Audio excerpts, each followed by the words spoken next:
god, about to pass out to like freezing cold. Hey guys, it's Lizzie. So I'm back to blonde, married now, and I'm back with an impromptu bipolar survival video inspired by what I'm currently dealing with, having to be off of Seroquel temporarily, going through withdrawal, being awake past 24 hours. If you're new to my channel and just randomly come across this video, I have bipolar disorder type 1. I've been diagnosed since 2016.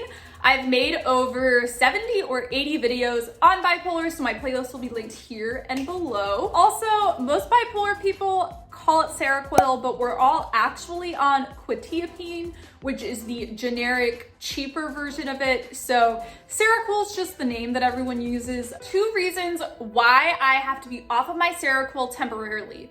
So one is if the pharmacy cannot fill the prescription, and the second one is I have an event the next morning, or I'm traveling, or I'm gonna be on a flight, and I cannot take the Seroquel because either I will not wake up in the morning or I will have a terrible reaction on the airplane to taking the Seroquel. So this video is both how to deal with the terrible withdrawal symptoms and also how to manage your mania and be safe. So first, I'm going to talk about the scenario of not being able to get my prescription filled at the pharmacy. And then after that, I'm going to talk about if I choose to go off of it overnight to catch a flight the next morning or to attend an event in the morning. So if you want to skip past all the healthcare stuff, then go to this point in the video. So I know I am not the only one who has this experience.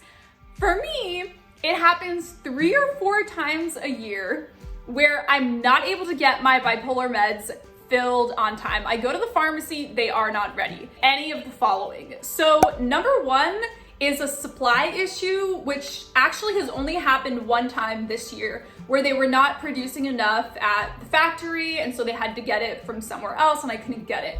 Number two is that my pharmacy failed to order the medication on time. It's in their system to order it, but they forget to order it, and so it hasn't come on time. Also common, my psychiatrist office forgets to send in the prescription or doesn't do it properly. 10 years ago, a lot of people had paper prescriptions, but now everything is done virtually, and especially with the pandemic, everything has been online, and so this is not a piece of paper I could just bring to the pharmacy. So the first thing to do if they do not have your prescription is to call the surrounding pharmacies nearby who might have it in stock. A lot of times they don't, or they're not able to put the pill in the bottle in time, which takes hours sometimes. I try literally everything. I try other companies, and a lot of times it's just I cannot get the medication. So the other thing you can do is that in some states, legally, they are allowed to give you a 1-day supply or even 2 or 3 day supply of the medication. If you are in their system and all they're waiting is for the refill prescription,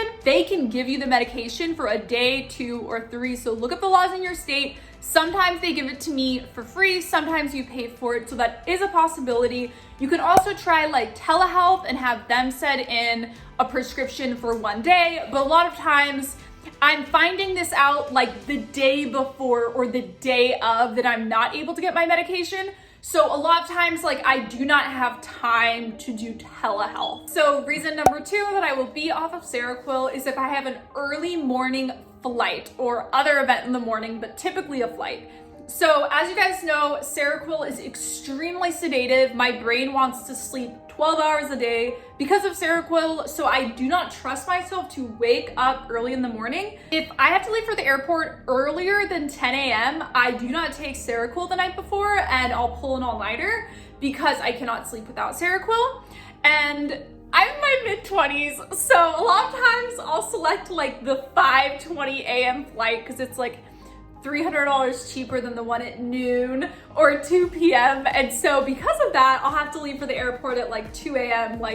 There's no way, 0% chance I will wake up at 2 a.m. if I take Seroquel at 10 p.m. I have friends and family who live on opposite sides of the country, and then also for international. So a lot of times the flight will be 6 or 7 hours, but I do not take Seroquel on the airplane, even though you'd think like I pulled an all-nighter, I'm really tired.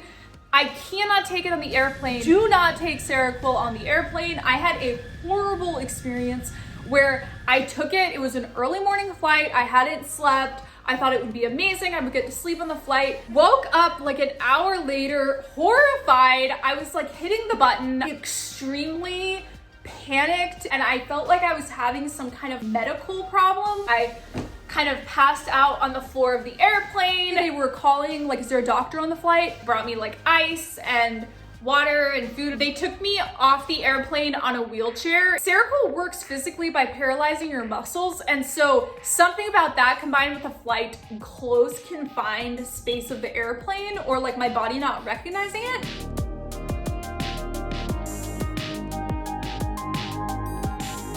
So first, I'm just gonna deal with the physical withdrawals. So the nausea is the biggest thing. You're in so much pain and you're like starving but nauseous and you're gonna throw up. And so it's really hard to know, like, do you eat, do you not eat? So what I've found that works is to, as you know, you're not sleeping throughout the night, snack and eat all throughout the night. Be drinking water all throughout the night. Pulling an all-nighter, it makes you go more manic. When I'm manic, I forget to eat, I forget to drink water. And so just remind yourself to be drinking water, make sure you're peeing every hour, be snacking on food, listen to your hunger signals, and pack food for the airport in the morning. So I'm vegan, so it's a good idea to pack a bag full of nuts and seeds for a lot of protein. You can also pack a sandwich, banana, avocado. Make sure to bring your water bottle to the airport. If you keep yourself full, then you will not throw up. The heat flashes and temperature fluctuations are very sudden, so you can go from feeling very cold to like super hot and you're about to pass out. So what really helps me is with socks. So I find that if I'm wearing fuzzy socks, it will immediately help me be really warm. And then if I remove those and just put on athletic socks, then I'm able to cool down. And then also going to the airport, or if you're not traveling, if you're just like going to work the next day or in your everyday life, wear something like this, like a tank top where you have a lot of breathing room, and then also bring like a really warm sweater. Also, I would bring shorts, and then also sweatpants or like yoga pants that you could change into. So just be prepared that you will be like so hot about to pass out to like freezing cold. So just make sure your outfit can be changed depending on temperature. The out of reality effect of the withdrawal makes me more social and talkative and more calm and peaceful randomly. So just make sure that you're not like talking to strangers and like getting into sketchy situations. So just check yourself if you become more chatty as well. So let's talk about your bipolar symptoms being off Seroquel. So like I said, with preventing the nausea, the food and water actually also super helps your bipolar, because think about it. You're not getting any energy from sleeping. So the only energy that you are physically getting is the food that you are eating. So be eating all throughout the night, snacking throughout the day, be drinking tons of water. If you're in a situation where you do not want to be pulling an all-nighter, where you really do want to fall asleep but you can't without your Seroquel, what I've experienced is that if I'm able to calm myself down throughout the night, I will be able to fall asleep on my own without Seroquel around like 5 a.m. to 7 a.m. And even just sleeping like an hour or 3 hours, I find is extremely important psychologically, just to like have that time of being unconscious. Being able to have the experience of like the day before, sleep the next day, and especially that extra sleep is gonna do a really good job of making you less manic. For me, in order to fall asleep without the Seroquel, I cannot talk to anyone. I am a very loud, energetic, excited person. That's why I talk to people. And most people in my life are the exact same way. That type of energy is not going to help you sleep. And so even just having a normal conversation with my husband, if I am not on Seroquel, that will just stimulate me more and excite me more, and I will not be able to sleep. And so you really need to be having like no socialization, silence, maybe like a tiny bit of music, really chill.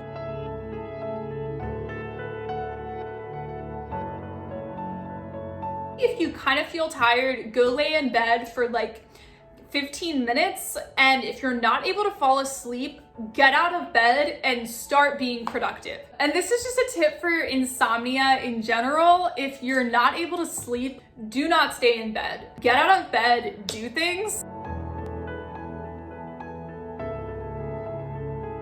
I really enjoy cleaning if I'm not able to sleep. It makes me feel extremely peaceful, and something about just making everything around me more organized, like getting rid of any clutter, making sure to do any dishes, deep cleaning, anything like that. Any type of cleaning calms me down. And then if your apartment is already really clean, just start reorganizing everything, like reorganize your closet, reorganize the way your books are on your bookshelf, just anything that's like extremely detailed organizing.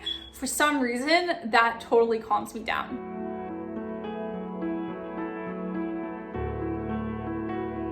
Also, silence.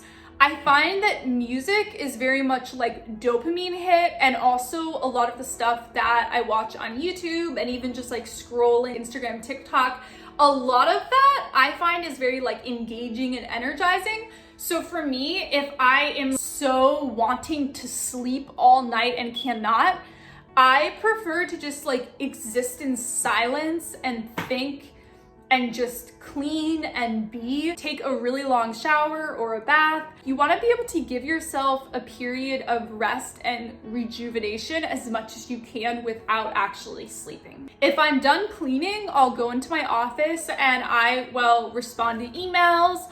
I'll do things on my to-do list that I haven't done. So I'll literally just start doing work tasks. I literally just do work like it's 3 a.m. and I'm calmly going through my to-do list, getting tasks done. The not sleeping is going to make you more manic. Do not send out any text messages or emails. Just like wait a day before sending them. Just wait until you're back on Seroquel. Definitely do not leave your house in the middle of the night. I've done that while manic. Terrible idea to be driving in that kind of state and just being alone out in the middle of the night. So once you're finally able to take your Seroquel, so like if you're traveling, once you get to your destination, if it's like 2 p.m., or if you're finally able to fill your medication prescription and it's like 4 p.m., I recommend if it's the afternoon, what I do is I take half of the prescription. So I'll take 2 of the 4 pills if it's like in the early afternoon, and I'll take a power nap and then wake up in 90 minutes or 3 hours and continue the rest of my day, just because that gets rid of the withdrawals of like the nausea and the heat flashes and temperature up and down and like the feeling out of reality and your personality changing. Even just taking half of the dosage gets rid of all the withdrawals. So take it right away. And if it is later in the evening, like if it's 5 p.m., I will just take the full dose and go to sleep, because you're very sleep deprived. Sleep for 14 hours. You need the extra sleep. Do not wait. You really need to do some REM rebound and catch up on sleep. And you're making an amazing decision for yourself by staying on meds. Please stay on meds. You will prevent yourself from getting permanent brain damage, and you will maintain your sense of self in such a beautiful way by being able to live with more of your brain. I love you guys so much, and I will see you in my next video. Bye.